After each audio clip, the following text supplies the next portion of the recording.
Good morning. This is Dylan Jovine from Behind the Markets. Happy Monday. Today is the 16th. We are across the halfway or right at the halfway point of the month. My goodness, time flies when you're having fun.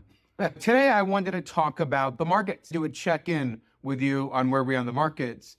And really, what's causing me to want to do this is there's something funny going on with the markets right now. And I discussed this in Takeover Targets last week, but I figured it was important enough, and I gave Takeover Targets members warning about what's happening underneath the surface of the market. And I usually wouldn't go public with something like this that I give to paying members of Takeover Targets, but I thought I'd make an exception here because it is risky for folks who don't know this, and I don't want to see you get burned when you're out there with your investment operations, with other newsletter editors, or with anybody, really.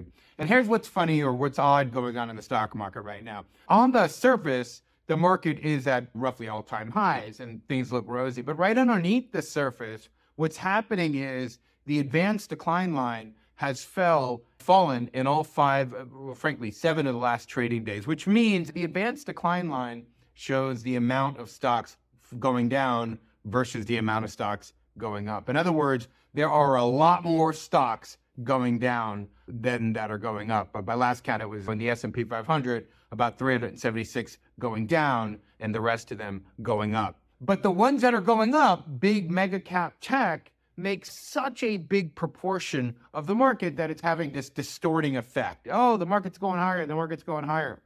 Now, since 2006, this has happened only 2 other times, in 2020 and 2021, and both times were right before a market correction. Now, and that jives with what we are seeing or what we know about the stock market today. The market is lifted up, due to immense amounts of fiscal stimulus this year in Biden's last year in office. 29% the market rose, and then it's risen up another 7% or so after Trump became president. And that's fabulous. But a lot of the rise since it looked like Trump was going to win and after he was elected president was due to the fact that he's going to lower the corporate tax rate. At the end of the day, if you lower the corporate tax rate, that means on a PE ratio, more money goes down to earnings. Companies bring more money down to earnings, which of course expands the stock price. This is the reason the stock market is risen up. But really, where does earnings growth come after that? We're an economy that grows about 3% a year, so the S&P 500 earnings growth approximates that plus or minus maybe 5% in aggregate. Where are you going to find real earnings growth? We've already seen the pop up because of the belief that he's going to lower the corporate tax rate with Trump owning the presidency, having the presidency in both houses of Congress. That seems very likely. But there are very smart investors that are starting to sell stocks that are really saying, okay, now what? And you can see that the argument is starting to change. So we had that big pop up in the market. And also this last week, an inflation print came out that said that inflation is still sticky, is still at around 3%. And that is 50% higher than the Fed's stated goal of 2%. And what does inflation at 3% means? It means that we're losing 3 cents out of every dollar every year. You don't want to keep your money in a mattress, that's for sure. Losing 3% a year. Look, at the end of the day, we are at a transition market at the very least.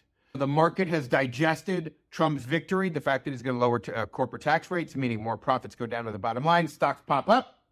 We are now at that transition, and now we've digested that. Now new facts are starting to come in that are getting investors to alter their playbook. So now it's, okay, what if inflation keeps up like this? How likely is it that the Fed's going to lower rates? Everybody thinks they're going to lower rates a quarter point, but they don't really think they're going to lower rates much more than that now because inflation is still sticky.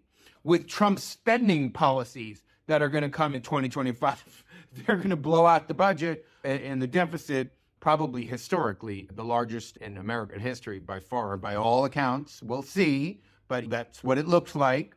I hate to say these things before they happen, but we will see. So that's very dangerous. So that'll push up the yield on bonds. So my point is, if you don't see something super duper you must own today, something super, super special, I would avoid doing anything this week and just seeing how things shake out. Play it safe. You remember something.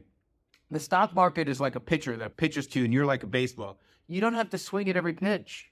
They don't call strikes on you if you don't swing at a pitch. Sometimes the best decision is to say, nah, I'm not going to do anything right now. I'm just going to hold and wait for that super special opportunity. And that's this kind of market that we find ourselves in. Super special opportunities only, at least this week. Let's keep our eyes open. Anyway, have a great Monday. I'll see you tomorrow.